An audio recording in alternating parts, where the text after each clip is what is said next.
Siniestralidad cero, un deseo, una meta, quizá un destino, desde los cacharros de vapor que mataban peatones en las ciudades a 20 km/h, hasta las asistencias electrónicas de los últimos modelos de automóvil, esa vía de desarrollo que son las carreteras ha venido cobrándose víctimas durante los 2 últimos siglos.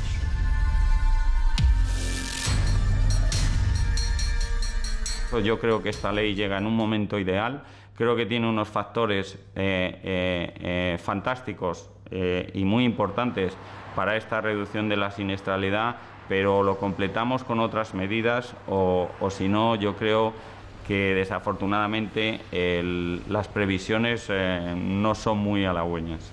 Por ejemplo, en el Reino Unido, pues todavía, si nuestro número de 41 muertos por millón nos parece muy bueno y hemos reducido los últimos años, pues Reino Unido tiene 28 muertos por millón. Luego tenemos todavía posibilidades de mejora como lo han hecho ellos.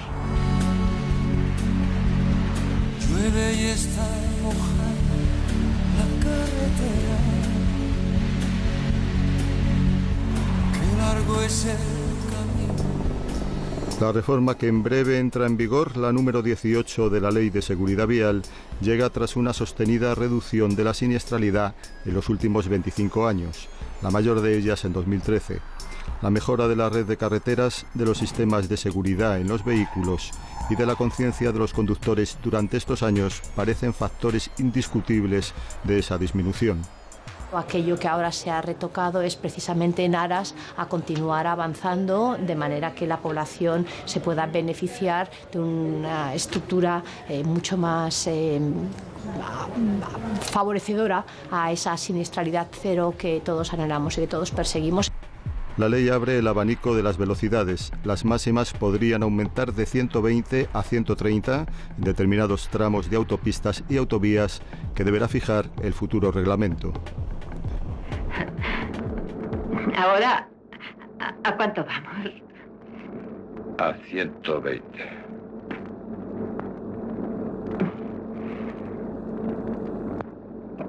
Quiero llegar a 130 para borrar esa sonrisa. Lo que la ley permite en estos momentos es simplemente un marco en donde velocidades mínimas y velocidades máximas sean reguladas y estén recogidas las infracciones que serán asociadas a cada una de las diferentes velocidades allá donde se aplicaran. La ley no dice cuál va a ser la velocidad máxima en ningún sitio. Según una reciente investigación del Centro de Investigaciones Sociológicas, un 70% de los españoles no está por la subida de la velocidad, luego no hay una demanda social. Pero además es que tenemos muchos estudios sobre el tema y ejemplos, quizá el más significativo es el de Dinamarca, que en el año 2004 subió la velocidad de 110 a 130 y se incrementaron los muertos en las carreteras en un 20%. Por supuesto, hemos estado a favor y promulgado el aumento de la velocidad en ciertas vías, como son las autopistas, porque las estadísticas nos demuestran que son las vías más seguras. El gran desarrollo en las áreas de seguridad que ha hecho la industria del automóvil nos da también una gran confianza de que los automóviles de hoy a 130 por una vía, por una autopista, pues es un coche muy seguro. Lo cierto es que eso se va a aplicar en casos excepcionalísimos, porque en autopistas y autovías el límite genérico de velocidad, que la gente lo tenga claro, va a seguir siendo de 120 km/h. Casi el 80% de las muertes en accidentes de tráfico tienen como escenario la irregular red de carreteras secundarias. En ellas la ley rebajará el límite de 100 a 90 e introducirá en las ciudades, donde los atropellos a peatones han comenzado a incrementarse, zonas de calmado de tráfico.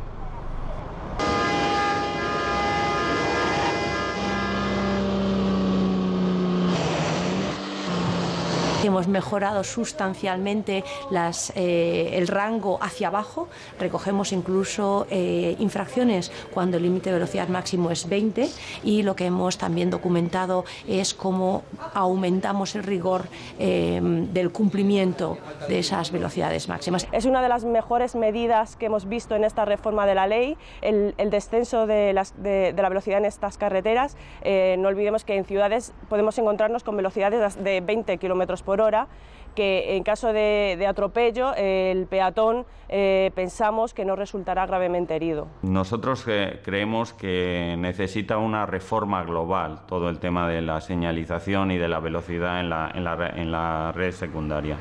¿Por qué? Porque es una red que viene de hace más de 40 años, ¿no?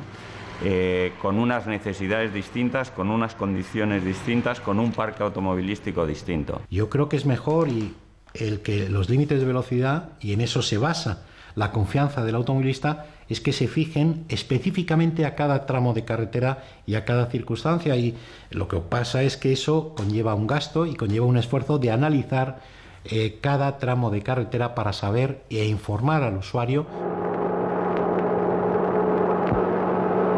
Conducir borracha es delito, me meterán en la cárcel. Hay un dato que es verdaderamente contundente. Según el Instituto Nacional de Toxicología, el año pasado, entre los fallecidos, el 47% de los conductores a los que se les practicó la autopsia, el 47% de esos conductores fallecidos llevaban alcohol o drogas o alcohol y drogas. Lo que estamos haciendo es endureciendo esa sanción en vistas de los datos de encuestas realizadas a pie de carretera y con test salivales a personas conduciendo en todo momento y en todo lugar, en todo tipo de vía y a todo tipo de hora, que constatan el elevadísimo porcentaje de conductores que se encuentran en estas condiciones.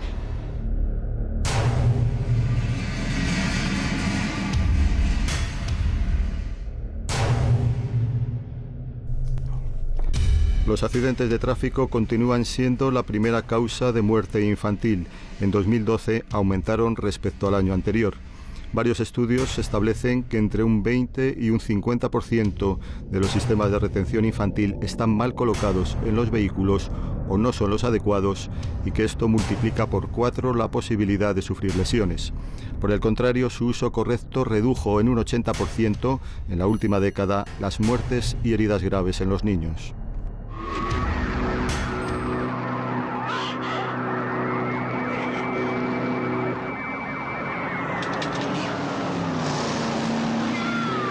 No es una cuestión de edad, el niño puede tener 8 o 10 años, es irrelevante, es una cuestión de altura, son 135 centímetros por debajo de los cuales ningún niño puede estar adecuadamente protegido por el cinturón de seguridad normal que viene instalado en nuestros vehículos hoy en día. Por fin se puede inmovilizar un vehículo que transporte niños sin sistema de retención infantil. Choques frontales son muy peligrosos y si el niño está bien sujeto, pues puede salir despedido contra el cristal o bien el airbag le puede provocar hasta lesiones graves. Es más, en algunas legislaciones, por ejemplo la sueca, pues ya desde hace años incluso ya es obligatorio llevar a los niños marcha atrás, es decir, en el sentido inverso de la marcha del vehículo con sistemas y dispositivos de retención infantil adaptados a esa forma.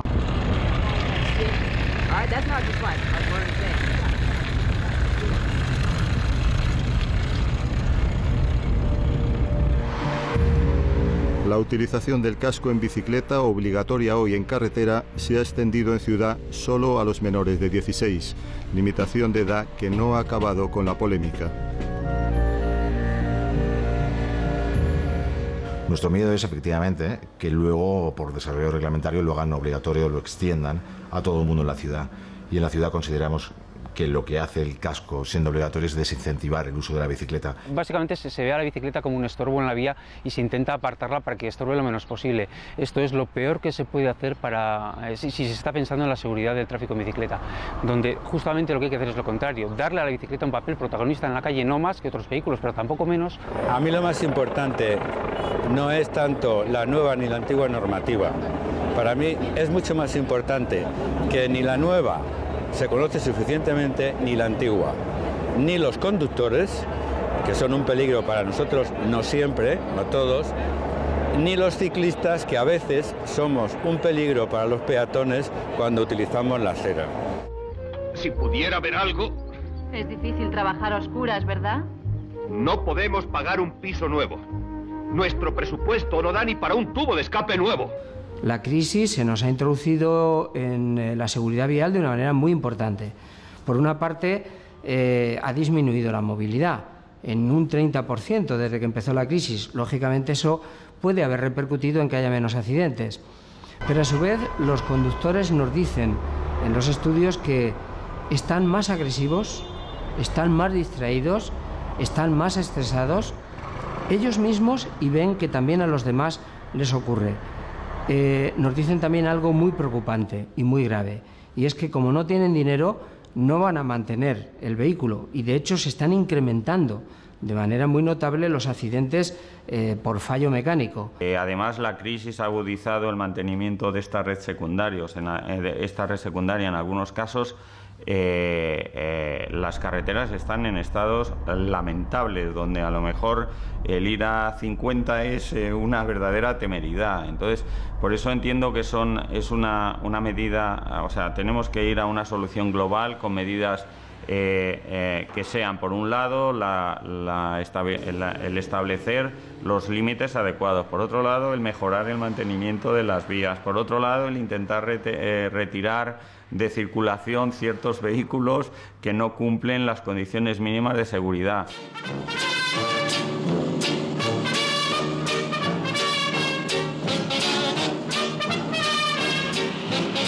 La DGT, la Dirección General de Tráfico, el Ministerio de Interior, por ejemplo, no tiene competencias en materia de carreteras o de señalización de las carreteras, o por ejemplo tampoco tiene competencias en materia de educación.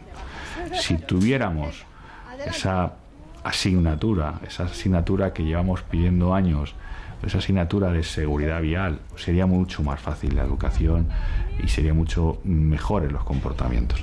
Tenemos un problema que es las distracciones, que están detrás del 42% de los muertos, es decir, que las distracciones casi matan a tanta gente en el tráfico como el alcohol y la velocidad juntos, a los cuales tendremos que prestar mucha atención porque son los verdaderos retos de futuro. Más volando que viviendo y lo que queda por volar, autovías de miseria, carreteras secundarias